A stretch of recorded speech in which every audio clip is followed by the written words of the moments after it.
There will be wars and rumors of wars. Matthew 24:6. Welcome to Integrative Preparedness. How are you all today? I'm Steve Smith, and I hope you're well. We're down at the cabin on my third cup of coffee. If you hear noises behind you, my second son is up early with me. He's back there doing his Rubik's Cube, and so he's clicking. We're just relaxing, getting ready for the day. And if you hear some bigger thumping out there, they're building something on the next hill over. So I don't know what they're building, but if you hear it, that's the sound of either progress or regress, depending on how you look at. As I said, I want to say something about it. Somebody said, asked me, says, so how much coffee do you drink a day? I drink a lot of coffee, but I want to say something. But I've heard people say, well, I can't do very well without coffee. And this is preparedness, by the way. This is preparedness related. It says, I need my coffee. I don't need coffee. I do fine without coffee, but I enjoy coffee. And I like the taste. It's a habit. I've been drinking coffee since, I was very young. When I was in college, I drank 40 cups of coffee a day just to stay awake, working full-time, going to school full-time, all that. But I don't need it. I don't get the jitters if I have too much. I don't get the jitters if I have too little. And like I say, I do fine. But I will say something to those who need coffee to get going in the morning. And I'm serious about this. I'm not just joking around. If you need coffee to get you going, you don't need coffee. You need more sleep. Okay, you need better sleep or something like that. And I'm serious about that. That has to do with your health and how you're able to function and all that. So if you are and I'm an all-day coffee drinker, and I can drink coffee all day long and all evening, go right to sleep. But if you are one who needs to realize that that's happening, you're running on kind of you're running on a drug, and you don't want to do that. So get more sleep, get better sleep, and still enjoy your coffee. Okay. So wars and rumors of wars. Everybody's familiar with that. I got up, and of course, as every day, you check the news and you check, YouTube, and everybody's talking about, wars, and a lot of them are talking about the end times. and let me throw something out here. Those who, there is within a prepper, before I get to the main topic here, there is within the prepper community kind of a larger than average section of people who believe that the end times are nigh, right? Yes, I'm very familiar with end time prophecy, but let me point something out, because I think a lot of people get themselves off the rails here. So this is a special message to you Bible-believing Christians, which I assume is probably 99% of y'all out there. But, people believe different things to different degrees. So this is just helpful for you all, and then we'll get to the main event of really what wars are going on. That was Christ talking about. He was talking to his disciples. You will hear of wars and rumors of wars, but people don't remember what he said next. But I don't want you to be alarmed, or don't be alarmed, for the time is not yet. Okay, that's the thing.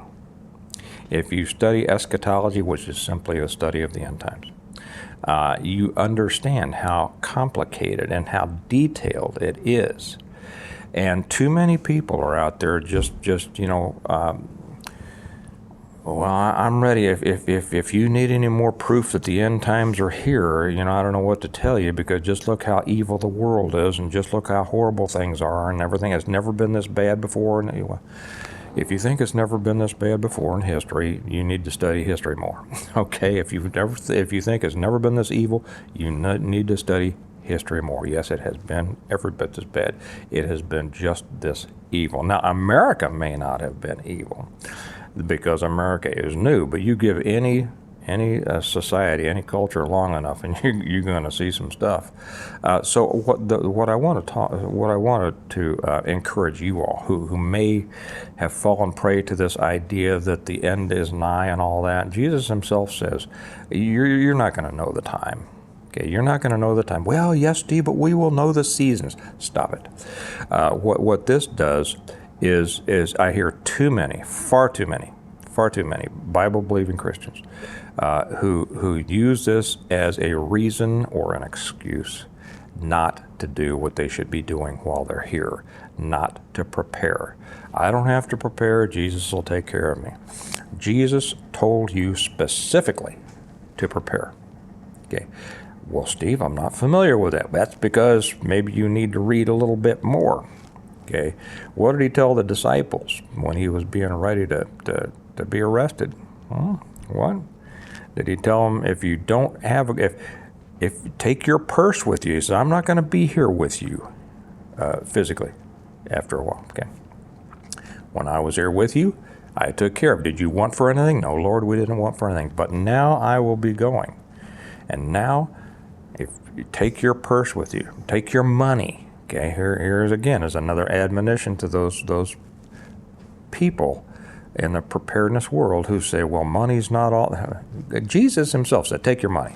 Okay, why? Because you're going to need it to function in this world. Okay, and then he said, if you don't have a sword, and today that would be a battle rifle, or a shotgun, or whatever. If you don't have a sword, a means of protecting yourself, sell your garment, sell your cloak, depending on what translation you read, and buy one. Okay, and what did he say? Why did he say that?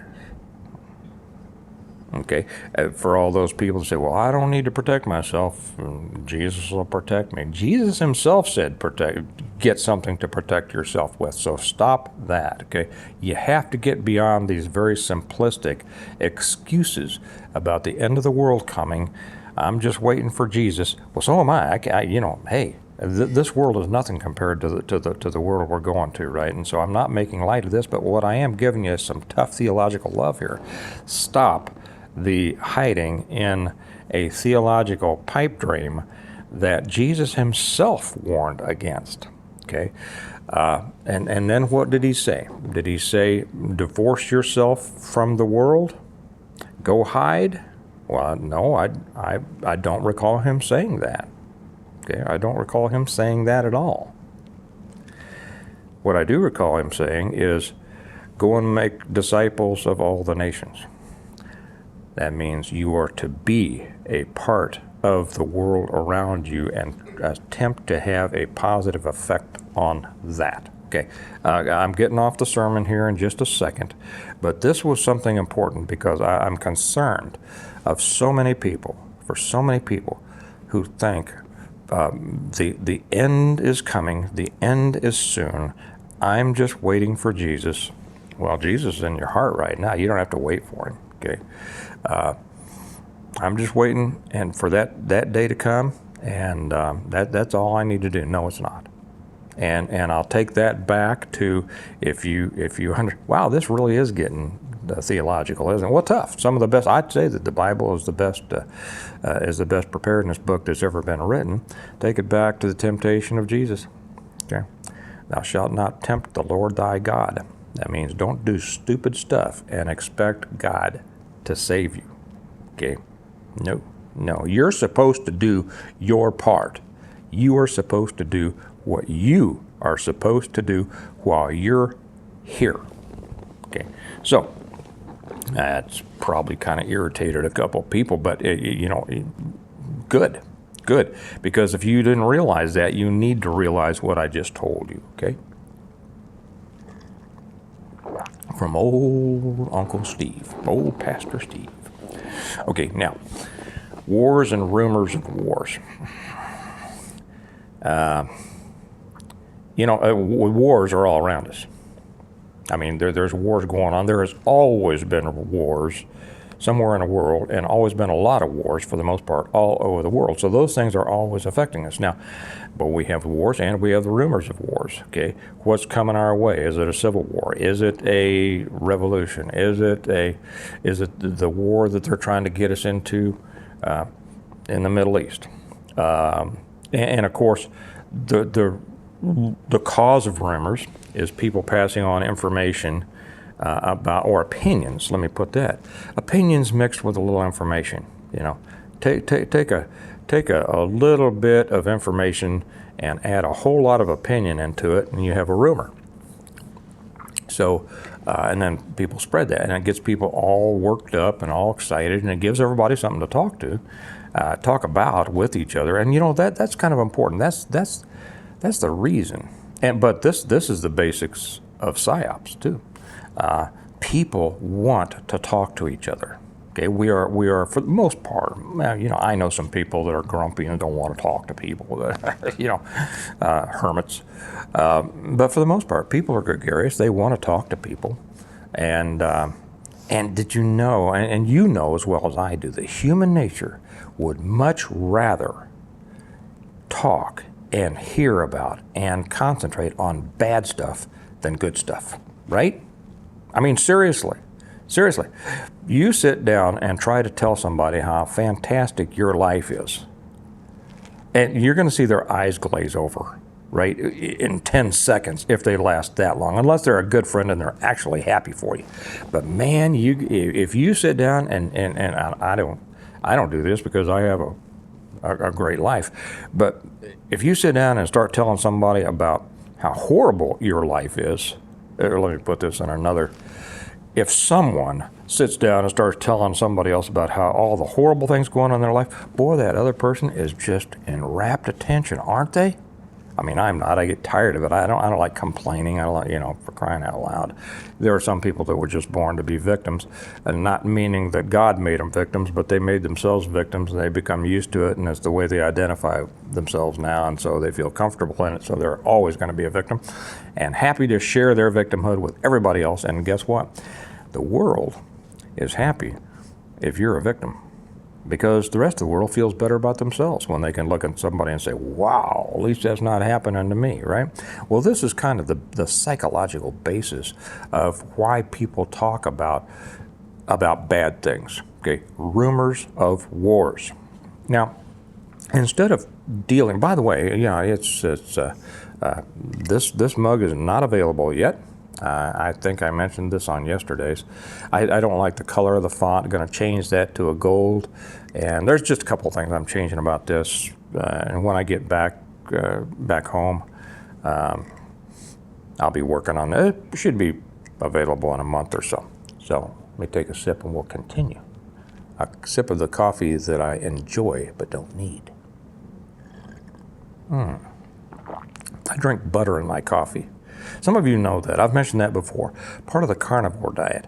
Put butter in your coffee. And I've turned other people onto that. And at first they go, ooh, butter in your coffee. And then I give them a cup of coffee with butter in it. And they go, oh, man, that's great. That is good. It makes it so smooth. And I like black coffee, but it makes it so smooth. And it adds fat to your diet, which you need. Too many people don't get enough fat. People have health issues, I'll do a whole another one on that. But I do most of that on Patreon. But anyway, this is when you look at the world today, and let me wrap this up. This is why people like to talk about bad things. Okay, and I've said this before. It's kind of like a roller coaster or a haunted house. It's scary, but people like being scared, as long as they don't really believe it's going to happen. I'm not really going to fall off the roller coaster, right? The haunted house, things jump out at me. They're really scary looking, but I know that it's just fake. You can put those people in a real situation to where it's, not fake, and the fear becomes different, right? But anyway, that's why people like to talk about this. Well, we have real situations going on for which people need to be prepared. And I think that too much attention on too many things, war here, civil war, revolution, border, Middle East, China, all these different things, they have a tendency to overwhelm the average person to the point where they're paying attention and are worried about everything, but preparing really for nothing. Does that make sense? I mean, they get off, they confuse listening to preparedness videos with preparing. And not so much on this channel. I mean, I get a lot of comments from you all, and especially on Patreon, Here's what I've done, and thank you, Steve, for bringing me along here and pointing things out, and thanks for your books and all that, and I've learned so much, and it's really directed me on my preparedness path. That's exactly what should happen. That's the purpose of keeping track of things. But I think too many people get wrapped up in this, just listening, wanting to hear about all the problems and the horrible things that could happen, and then they're so overwhelmed they don't do anything, or they do a little bit here and a little bit there, and they just don't. It takes them off their direction, okay, because their minds are already full of problems. And when your mind is full of problems, it's difficult sometimes to focus on the solutions. And I did a whole sermon on that on the church channel. I won't get into it here, but if you're focusing on the problem instead of the solution, you're not going to solve the problem. Okay. So when we think about any of these things could happen, and we know how volatile things are right now, right? We know the border situation. We know the situation over in the Middle East. We know they're trying to get us into a civil war, and they're trying to start us a World War III, and they're trying to do this and trying to do that. And really, you don't have any control over that. I don't have any control over that. Okay. What we do have control over is how prepared we are to deal with the ramifications, the results, the local and personal results of those things, and that comes down to preparedness. Okay. I don't have to. At least I hope that I wouldn't have to. I do watch. I check in on other channels sometimes, and it seems like every time, and I'm not saying that this is wrong, maybe this is right, okay? Every time they tick off all the different things you need to think about. Well, I don't think, and maybe I'm wrong, I don't think that most people need to have that list ticked off to them every day. But I mean, you need to be your own provider of, food, water, shelter, defense, community, all of those things. And the more you are your own provider, the less you're relying on a system and external interrelated systems over which you have little or no control. And therefore, the more secure you are. That's pretty simple in my mind. Now, I wrote 6 books on it. If you're not familiar with me, I'm the guy that wrote the Stonemont series, and the link to the books are down below. I don't have the books with me because I'm at the cabin, but the links are down below. And it's the reversion, the revival, the renewal, an appeal to heaven, the blessings of freedom, and hostages to fortune. Yes, I'm working on the 7th book while I'm here hiding out at the cabin. That'll be out sometime in the spring. I don't know, but 6 novels, a complete series of books, good books, right, that contain in them all of the lessons you could possibly want. I mean, I say that they are the complete guide to preparing for, surviving, and rebuilding after a complete collapse of everything. It doesn't really matter whether it's a CME, an EMP, a cyber takedown of the grid, a collapse of the government, a civil war, a revolution, whatever. If you will go according, and build and use my books as a guide, you're going to be in great shape, to be honest. I mean, things can always happen. Things can always happen out of the blue, and there's no way for anybody to be 100% safe anywhere. I mean, I could catch a stray bullet in my head right now from some guy shooting a squirrel, in a tree a mile away and miss the squirrel, right? I mean, these things happen, so there's no 100%, but you have to maximize, your odds, and that's the whole thing about preparedness, is maximizing your odds. So while we may have wars going on, and while we may hear rumors of wars, a lot of which comes from people just liking to worry about them, doesn't mean it's not true, okay? But don't let yourself get just frantic about this stuff. Approach it, with a level head, a clear eye, and good sense, and a plan. If you don't have a plan, if you don't have a map, you don't know. If you don't have a destination, you don't know where you're going, right? If you don't have a map, you don't know how to get there. So, that's what it's all about. Have a goal, work toward that goal. Know how you're going to work toward that goal. But understand two things. Again, for everybody, things could blow at any moment. But I'm not going to say it's going to blow by the end of the week. So don't go out there and be all frantic about it. Just continue to prepare methodically. Don't be a prepper, like I say. Be a PMP, a preparedness-minded individual. And I make that distinction that the PMPs are those who make it a lifestyle, not a hobby or not an emotional response to fear, which I find too many so-called preppers do. And I'm not offending anybody. I don't mean to offend anybody who considers themselves a prepper. I'm just trying to get people away from that term.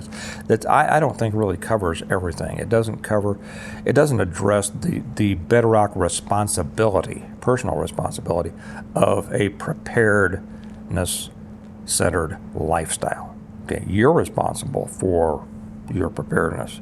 You're responsible for how prepared you are for what comes in the future, and how responsible for and also you're responsible for those who depend on you. Okay, so realize, yes, there are wars, there are rumors of wars.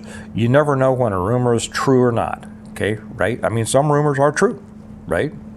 Oh, so and so Bobby said something behind your back. Yeah, well, sometimes Bobby did, right? And sometimes he didn't. Sometimes they're just trying to stir up trouble. No, you don't know, but you always might want to be prepared. And then the second thing, do not be alarmed. The time is not yet. For any out there who have been led to believe that the end is nigh, Jesus' disciples were certain that his return was going to occur during their lifetimes. Please understand that. And every generation since has had people trying to make everyone believe that Christ's return is happening pretty soon. Okay? We don't know what pretty soon is in God's time. God doesn't think like us. Okay? So stop trying to squeeze God into your understanding. And instead of being afraid and actually going against what Jesus said, which is, do not be alarmed, the time is not yet. Instead of that, how about doing what he said? And that is, prepare. Do the things you're supposed to do while you're here. And that doesn't mean hiding from the world. Okay? If I have pulled a couple of people off of that theological ledge, then I hope I have. It's to me one of the most, our hope, our certainty. I don't really like pastors who use the word hope, and this comes from the King James. I'm not a big fan of the King James, and if you don't understand that, you probably think I'm a horrible person. No, you don't. There are some people who say, well, King James or nothing, right? No, you need to read more about King James then. Okay, that's another biblical truth I'll throw in here. James wrote a book on demonology. Did you know that? No, I'm not going to get off on that right now. But too many people have been misled. Okay. Don't be afraid of what man tries to scare you about. If you're a follower of Jesus, follow what he said. Okay. Not what some preacher or pastor, including me, read it for yourself. Read it enough, and don't just read one little part that seems to support what you already think. Okay, not everybody. Too many people have a tendency to do that. Yes, and look, and here's another place that supports that. Read the whole thing. Okay, if you want to understand how to do something, you read the whole manual. You don't stop when it says turn the on button, right? Okay, you read the whole thing. Read the Bible. Read the whole thing. Understand it. Get to where you understand it yourself. not just you're relying on what somebody hooting and hollering, who has a personal, agenda trying to get you to believe. So that's it. Wars and rumors of wars. Get ready. Get ready for war. A war is coming, I think. Okay, I'm not trying to spread a rumor. That's my opinion. By looking at things, we already have wars coming. If you are a student of history, you will see that what's going on today is very similar to other pre-war times in history. And that's how we kind of see, George Santayana. Says, those who do not remember their history are doomed to repeat it. So understand history as opposed to opinion, and you'll be better off. Okay, get ready. Whatever kind of thing is coming down the road, preparedness is going to put you in the best position possible. And I was going to tell you, I put a couple of things over on the Patreon channel you'll want to see. If you're not with us on Patreon, the link is down below. Love to have you. You'll like it. There's a lot of stuff over there that doesn't get on YouTube, so come join us. And remember that we prepare well today in order to live well tomorrow. And, that's what it says down on the bottom of that mug, too, isn't it? And you know what it says up there? Where life is good. That's right. Your life's going to be as good as you make it. So get out there and do something, make your life good. Have a great day, and I'll talk to you later. Bye-bye.